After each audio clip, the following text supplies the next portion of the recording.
A congressman indicted on federal bribery charges, and yet he walks into a Democratic primary with barely any opposition. That is the strange reality facing Henry Cuellar right now. Cuellar has deep legal troubles. He and his wife have been accused of bribery, money laundering, and conspiracy. Still, as of today, no serious challenger emerged to contest him in the Democratic primary for his South Texas district. That alone speaks volumes about what many in his party are prioritizing. This matters because it reveals a larger tension. On one side is grassroots energy, progressive values, and demands for accountability. On the other side is cold electoral calculus, retaining control of a district that has been shifting right. Which wins, ideology or electability? Party survival or purity? Over the next minutes we will explore how Cuellar got here. We will look at the uneasy balancing act between his legal dark cloud, his conservative-leaning record within the Democratic Party, and his decades-old political grip in South Texas. We will dig into why few Democrats dared to step up against him. And we will show what this all means for the future of his district and for the idea of what it means to be a Democrat in shifting territories. If you care about real political fights and the truths they hide, subscribe now so you do not miss our deeper breakdowns. Henry Cuellar has spent decades shaping politics in South Texas, and that long timeline matters if you want to understand why he still holds so much ground today. He built his career across a wide stretch of public life. He served in the Texas legislature, then moved into Congress where he has represented District 28 for many years. His reach in the region is not only political. His family is deeply involved in local offices, and his network in Laredo and Webb County is strong. People in those communities know his name, his relatives, and the long line of relationships that come with that kind of history. It is the type of foundation that takes a lifetime to build, and it is a major reason he remains so difficult to challenge. He is also not a typical Democrat. He sits near the conservative edge of the party. He has taken anti-abortion positions. He has supported Republican-backed policies on border enforcement and some social issues. These choices often put him at odds with national Democratic priorities, but they align with many voters in his district who lean conservative on cultural questions. His voting record frustrates progressives, but it resonates with a part of the electorate that Democrats need if they want to hold a district that has been shifting to the right. His primary battles reflect that tension. In 2022 he faced Jessica Cisneros, a progressive challenger who came close to unseating him. That race became a national story because it showed the divide between progressive activists and more moderate or conservative Democrats in South Texas. The margin was tight. The fight was loud. But Cuellar survived because his network, his name recognition, and his support among more centrist voters remained strong. That same year the FBI raided his home and office. That moment marked the start of the legal trouble that still surrounds him today. The investigation opened the door to allegations that would grow into the federal charges he now faces. It also raised questions among voters and party leaders about whether he could continue representing the district. Even so, the raid did not knock him out. He stayed in office, kept his coalition together, and held on while the investigation unfolded in the background. If you enjoy deep dives into American politics and the power structures behind them, hit subscribe now so you do not miss our future breakdowns. The charges hanging over Henry Cuellar are serious, and they shape everything happening around him today. Federal prosecutors accuse Cuellar and his wife of taking bribes, moving money through hidden channels, and working with foreign interests in ways that federal law prohibits. The indictment lays out a picture of payments that flowed from a foreign energy company and a Mexican bank into entities linked to the couple. Prosecutors say the money was exchanged for political influence. Cuellar has denied the allegations, but the charges alone are heavy enough to shake any member of Congress. The path to this moment started with the FBI raid in 2022. Agents searched his home and his office, and the images from that day spread fast because no one expected to see a longtime Democrat from South Texas pulled into a federal investigation linked to international business interests. Reports from that period described agents looking into whether Cuellar had improper financial ties to a foreign energy firm and a bank based in Mexico. That raid did not lead to immediate charges, but it marked the start of a long and quiet process that eventually surfaced in the form of the indictment he faces today. Inside his party, the raid and the later charges created real tension. Cuellar was already a point of conflict because of his conservative record on abortion rights, border policy, and other issues that matter to the Democratic base. There were activists who wanted the party to cut ties with him long before the indictment. After the charges were announced, those voices grew louder. Some Democrats pushed for a formal condemnation. They argued that a member with conservative positions and a federal indictment should not be embraced by the party. They believed that distancing from him would send a message that principles matter more than political strategy. The fallout did not stop there. Party leaders debated whether he should lose access to certain events and institutional support. There were real questions about whether he could continue as the face of a district that already leaned more conservative than most Democratic areas. Internal pressure was building from both ideological frustration and legal uncertainty. It looked for a moment like the party was ready to take official action against him. But the attempt to condemn him was pulled back. Party leaders stepped away from it because the legal case was still unfolding, and there was concern that a formal punishment would complicate the situation.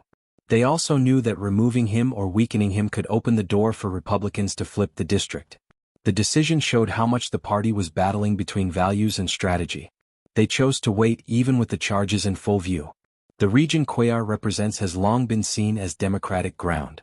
Historically, many South Texas counties gave reliable support to Democrats. That old alignment rested on shared heritage, working-class solidarity, and local ties.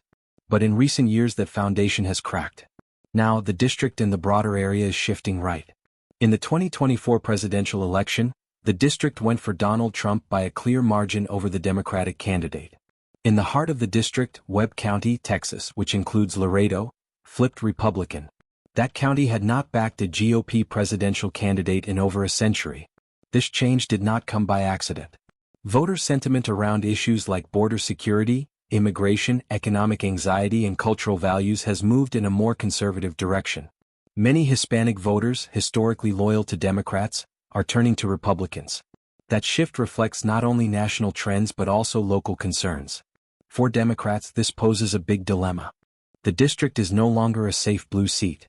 Running a progressive or hard-left candidate might energize the base locally, but it also risks losing swing voters or conservative-leaning voters who now tilt right on social and economic issues. In that context, ideological purity becomes a liability. Electability matters more. Many party insiders see that challenge, so they hedge. That is where Cuellar's profile becomes valuable to them. Because he often votes conservative on immigration, social issues, and other matters, he appeals to many of those swing or right-leaning voters. His stance resonates with those who might never support a liberal progressive. In a district where Trump gained ground, a conservative-leaning Democrat may be seen as the last viable option to hold a seat. In short, this district is changing. Demographics, voter sentiments, and shifting party loyalties are pushing it right. For a mainstream or progressive Democrat, that means high risk. For a conservative Democrat like Cuellar, it might be the only realistic path to victory. Many in the party looked at the math and made a hard choice. The district that once reliably voted Democrat is shifting more conservative. People there worry a progressive challenger might energize the base, but lose too many swing voters in the general election. For them, winning matters more than ideology. That is why so few Democrats moved to challenge Cuellar. Party survival became a higher priority than purity. Cuellar's advantage is not just his record. It is also his deep roots and local infrastructure. His family holds or has held local offices. He built relationships over decades with community leaders, local officials, business owners, union reps, and longtime voters. That network sends a strong signal. Anyone trying to challenge him would confront a wall of old alliances, local power brokers, and influence. That intimidates serious challengers before they even begin. For many potential candidates, the effort and cost to build an equivalent base seems overwhelming. On top of that comes risk. The legal case against Cuellar looms large. Charging him and his wife with bribery, money laundering, conspiracy, and more makes the seat look vulnerable. That should attract challengers. But it also scares off donors, activists, and organized supporters. Launching a campaign requires resources, energy, good timing, and unity. A fresh face would need to convince people that they can beat both a well-connected incumbent and a shifting political tide. Many simply judge that the odds are too high, and the payoff too uncertain. Time works against challengers too. The filing deadline for the 2026 primary is approaching. That gives few months for anyone even to launch a real campaign. Organizing support, raising funds, building name recognition, and creating a policy platform, these things take time and money. With that window shrinking, many potential candidates likely abandoned the idea, or never seriously entertained it. They saw the writing on the wall. Without a strong base, their campaign would be doomed. On top of that, the party is fractured internally. Some progressives and activists dislike Cuellar. They resent his conservative positions and worry about ethics. They want change. But they lack the resources and political muscle to mount a viable challenge. Without organizational backing, donor networks, or local infrastructure, even strong critics stay on the sidelines. Their discontent remains as talk, not as a campaign. This is how the calculation plays out for many inside the party. The political landscape in the district favors survival, even if it compromises ideology. The network, the risks, the timeframe, the internal divisions all combine to keep Cuellar unchallenged. In that light, Scant opposition is not a mystery. It is a strategic choice. Here is a draft of the script section on potential or existing challengers to Henry Cuellar: who they are, what they bring to the table, and why none of them seem ready to unseat him. In this 2026 cycle, a few Democrats filed paperwork or floated their names as challengers to Cuellar. These include Ricardo Villarreal, Andrew Van Tine, Ryan Trevino, and Adriel Ventura Lopez. None of these candidates currently pose a serious threat to Cuellar. On paper they bring variety. Some are veterans, others come from business or professional backgrounds. Villarreal is a physician and veteran. Van Tine has business credentials. Trevino works in mental health, and Ventura Lopez is promoted as a software developer and philanthropist. But a serious run for Congress demands more than a name on a filing sheet. It requires money, organization, name recognition, and local political roots. These challengers lack much of that, especially compared to a long-time incumbent like Cuellar, who has deep ties across South Texas. Many donors, activists, and local power brokers remain skeptical that any of them could overcome Cuellar's network. That makes it hard for them to attract serious funding or institutional support. To become credible, a challenger would have to overcome multiple hurdles at once. They would need to build or match Cuellar's campaign infrastructure. They must appeal to both progressive voters and moderate or right-leaning constituents who have supported Cuellar, especially on border and social issues. They also would have to show they can win a general election in a district that national Republicans now see as a top pickup target. Given the district's shifting political leanings and Cuellar's record of holding onto the seat even under federal indictment, the obstacles are steep. For now, these potential challengers remain largely symbolic. The seat looks safe for the incumbent unless someone major, with funding and local backing, steps up. If you want, I can project 3 dark horse challenger scenarios, plausible profiles who could mount a serious challenge to Cuellar by tapping into progressive anger, anti-corruption sentiment, or moderate voters disillusioned with the status quo. The first thing to understand is that Democrats face a real risk. If they lose this seat, they lose a piece of their representation in Congress. That could shrink their influence, especially in a state where every seat counts. But there is a trade-off. If the party sticks with Cuellar, they may alienate their progressive activists and donors who care deeply about ethics and core democratic values. For many of those people, a federal indictment and a track record of conservative votes make Cuellar a liability. Staying with him might mean short-term gain but long-term erosion of trust among the base. For Republicans, the situation looks very different. To them, this seat now appears like a golden opportunity. The district is shifting conservative, and many voters seem open to crossing party lines. Cuellar's legal vulnerability only strengthens their hopes.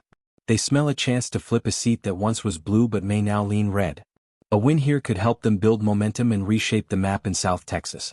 What does this all mean for the people who actually live in the district? Having a conservative Democrat might mean mixed outcomes. Sometimes Cuellar votes with Republicans on border enforcement, social issues, or immigration. That may reflect the views of some constituents. But for others it could feel like a betrayal of democratic commitments. It raises a question about representation. Does the district benefit from steady seniority in Congress, or does it suffer from diluted democratic ideals? On issues like federal funding, local infrastructure, immigration policy, and social services, the impact could shift depending on who wins. The choice between a safe incumbent and a challenger may matter far beyond personalities.